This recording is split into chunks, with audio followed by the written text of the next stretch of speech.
In the rain. SooperDooperStumble, let's go! Woo! No, first of all, that's not how that works. SooperDooperStumble, let's go.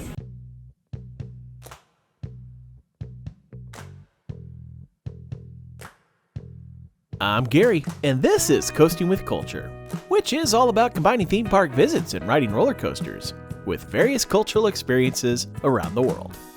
After trying out the newest Legoland theme park in the United States, attempting to get a previously missed coaster, and enjoying some Halloween festivities and night rides at Dorney Park, the time has come to join the Buzz Bars Coaster Club for the biggest stumble yet. We'll see how even a tropical storm couldn't dampen this weekend, which involved many rides thanks to light crowds, a nighttime ERT session on the park's newest coaster, and a chance to try their restaurant offering various dishes and drinks with one of the company's main products. What may have been one of the Buzz Bar's most anticipated events for 2023 was none other than SooperDooperStumble at Hersheypark, and it was lining up to be a classic. Not only was there a lot of excitement for their solid coaster lineup, but with it happening in the fall, the exclusive ride time session would take place in the dark of night.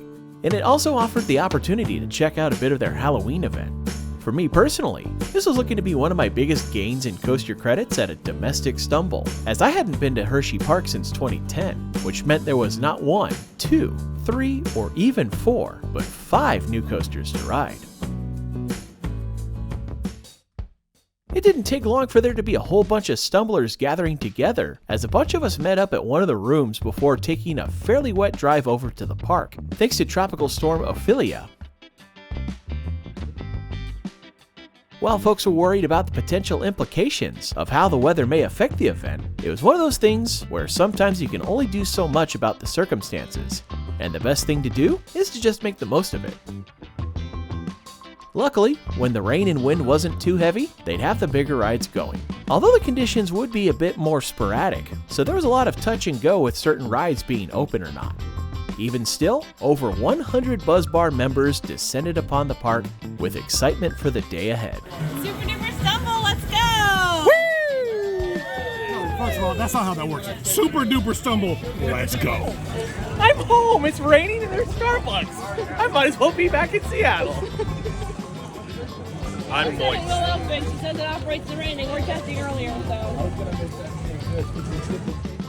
To kick things off, we took refuge in the covered queue of the shooting dark ride, Reese's Cup Fusion, which had a new story since my previous visit to stop an evil peppermint.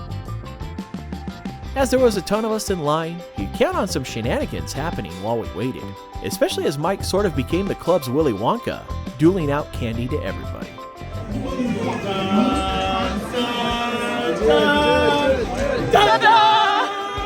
The ride itself was a fun way to kick off the day's festivities, although the rain wasn't really letting up at this point. But several of us still took our first coaster ride of the day on the smallest one, and one of the 5 that I needed, Coco Cruiser, a Zamperla family gravity coaster which had a surprising jolt at the top of the helix. With a shameless credit out of the way, it was time for the park's newest coaster, Wildcat's Revenge, an RMC remodel of the former Wildcat coaster, which was an absolute wild ride. The airtime on this thing was that excellent airtime you expect from an RMC, and yet there were still elements that would throw you off even when you think you've experienced all of their tricks, such as one of the hills in the middle that has some high laterals because of the slight level turn it makes. Ooh. Let's go. Needless to say, this coaster had some fans right off the bat. Yo, let me just say, incredible. I will say, I think it makes it into my top 10. That thing is relentless. What's up? How you feeling over there? Hi. Hi. Hi. The whole stumble video is me now. Hi. Are we doing laugh track or not? Coaster number 3 out of the 5 that I needed was their indoor spinning mouse, Laugh Track. Normally it's like a glow-in-the-dark funhouse inside, but during the fall when it's Halloween season, it looks a bit more like this. Pitch black, complete darkness, and difficult to see anything. So being on a spinning coaster in the dark can lead to some issues with motion sickness. and unfortunately Meg might have been one of the victims. But if there was a point in the day for this to happen, this might have been the time. Several of the larger rides were closed due to high winds and heavy rain, so we took shelter for a bit and entertained ourselves as best we could.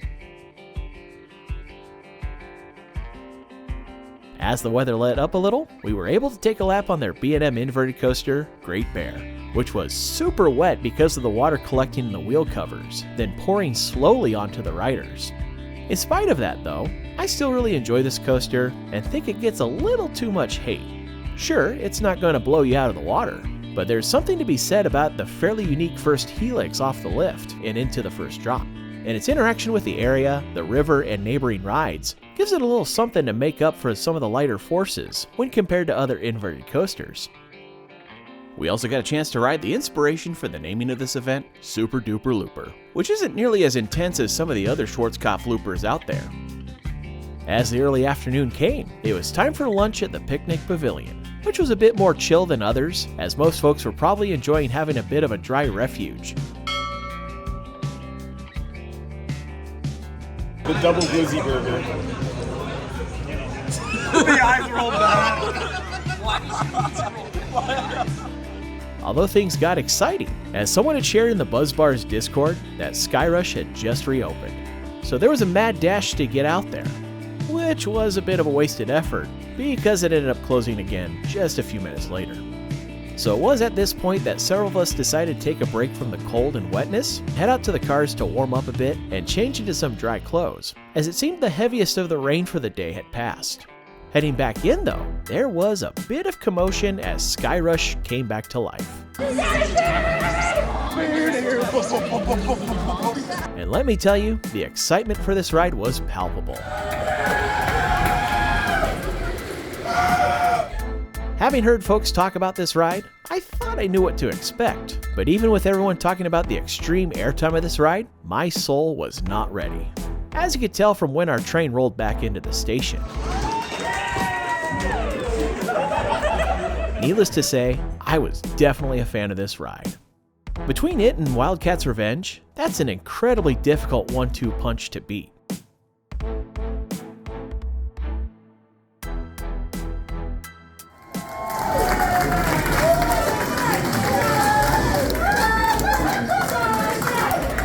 Hey! Hey! Hey!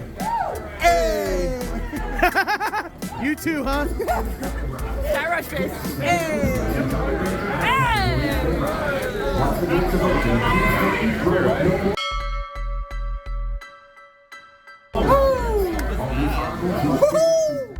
As darkness fell upon the park, there were those who went exclusively for the rides, and those like us who went to enjoy some of Hershey's Halloween festivities, which included special glowing drinks and haunted mazes, the best of which was themed to a ghoulish slaughterhouse with demon pigs galore. While I enjoyed it, not everybody was a fan. How are you feeling about the spooky? I'm not happy. I don't want to be here right now Why not? because I hate spooky.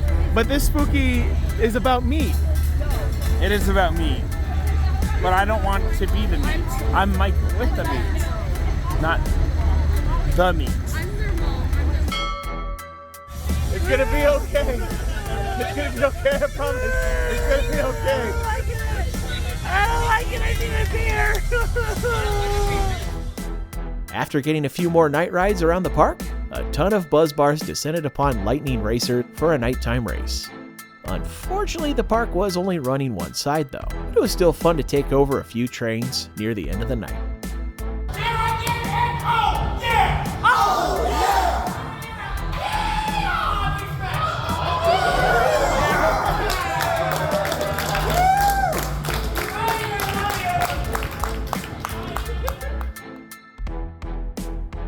To wrap up the first day of the Stumble, our crew had exclusive ride time on the awesome Wildcat's Revenge.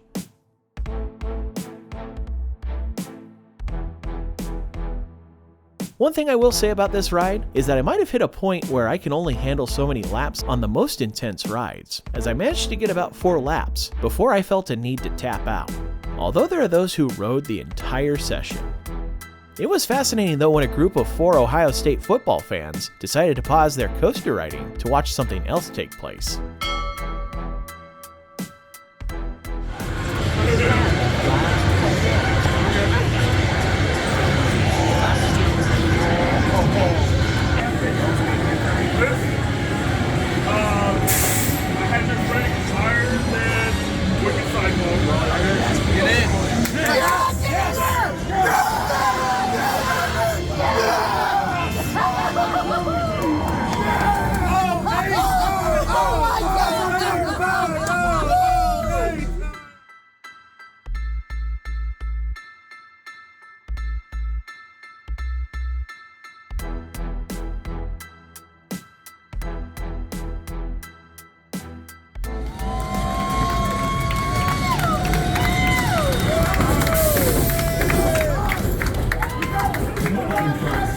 So, this or Gwazi? Still Gwazi, I admit. This is Gwazi light. This is better than Gwazi. No, to be fair, and the reason why I say it's better than Gwazi is because it's more of a compact layout and more elements come at you quickly. Versus Gwazi, there are just straight track sections. So, both are great. I prefer the crazy and chaotic a little bit more. That being said, the ride is excellent and a great choice for our ERT session. For day 2 of the Stumble, many folks began the day at the Chocolatier, a restaurant that is part of the Hershey Resort Plaza that opened when the park relocated their main entrance and added Candymonium. The hockey fan in me loved that their waiting area used seats from the old Hershey Sports Arena, which was the longtime home of the Hershey Bears hockey team, who had just won their 12th Calder Cup in franchise history that previous season. This place stands out in a few ways, whether it be the mini Ferris wheel that appetizer samplers are served on, and the way that chocolate is used for a massive amount of their dishes and drinks. There were a lot of different martinis consumed, including the caramel variety I decided to try. And for lunch, I had their barbecue flatbread pizza, and let me tell you, I never would have thought to have a chocolate-based barbecue sauce, but it was actually really tasty. As the weather from Ophelia was continuing to wreak some havoc in the area, some folks decided to head home after lunch, while a large number of buzz bars went over to Hershey's Chocolate World, the venue where folks can take part in a variety of additional experiences in and around the Hersheypark Resort, including the fun Hershey Factory Tour ride, where guests are taken on a whimsical ride through the chocolate-making process by the Hershey Company.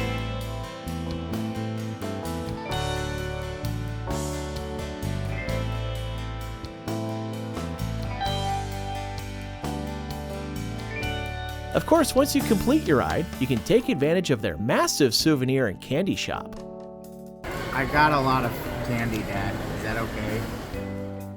In the early afternoon, more buzz bars would trickle off to make their way home. So with there only being so many left, Erica and I decided to check out one of the additional Chocolate World experiences called Unwrapped, which was a chocolate tasting with a twist, as it was a bit more of a comical show rather than an informative tasting experience you might find with other food and beverage makers. But I did still find myself learning a bit about the differences in the types of chocolates made by the Hershey Company, and the show was fun to watch.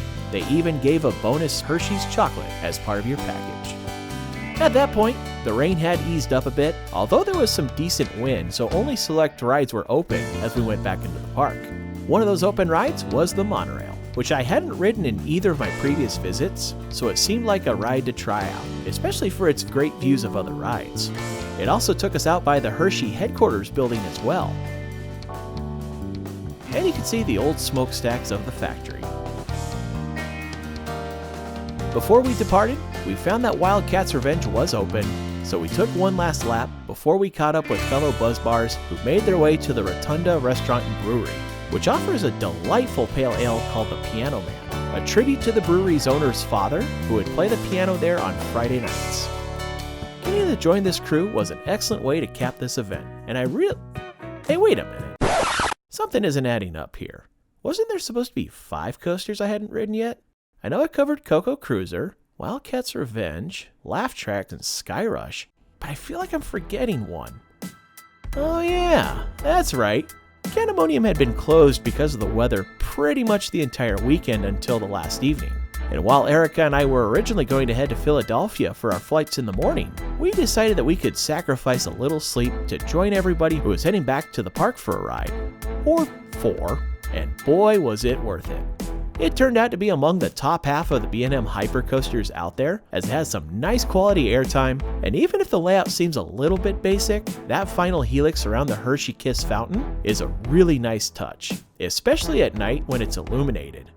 And that was an excellent cap to an excellent weekend with some great people once again.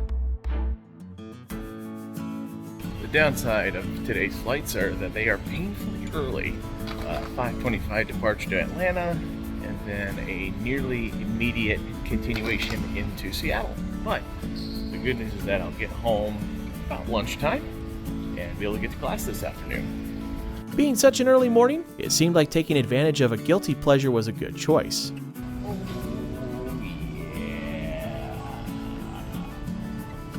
And before long, it was time to hop on that early flight to Atlanta.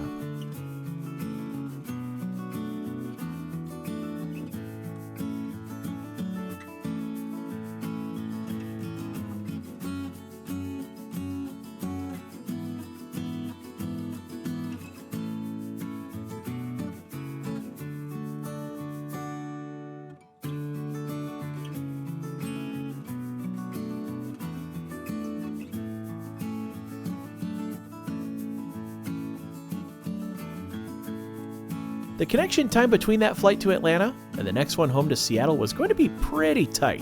One nice thing though is that we landed early, so rather than having less than an hour to get to this other plane, we got a bit more than an hour. So it's going to work out pretty well, I hope.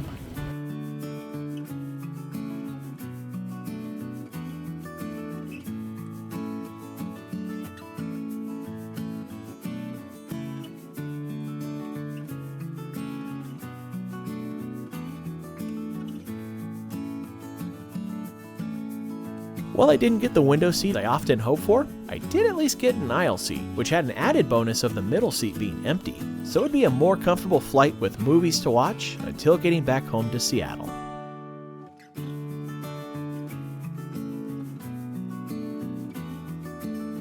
This trip was an absolute blast, as I've always enjoyed hanging out with the Buzz Bar's crew at their various events. And even with the challenges of the weather, it was still an incredible time, as was the couple of days leading up to it, even if things didn't quite go the way I hoped with a couple of coasters on this trip's itinerary.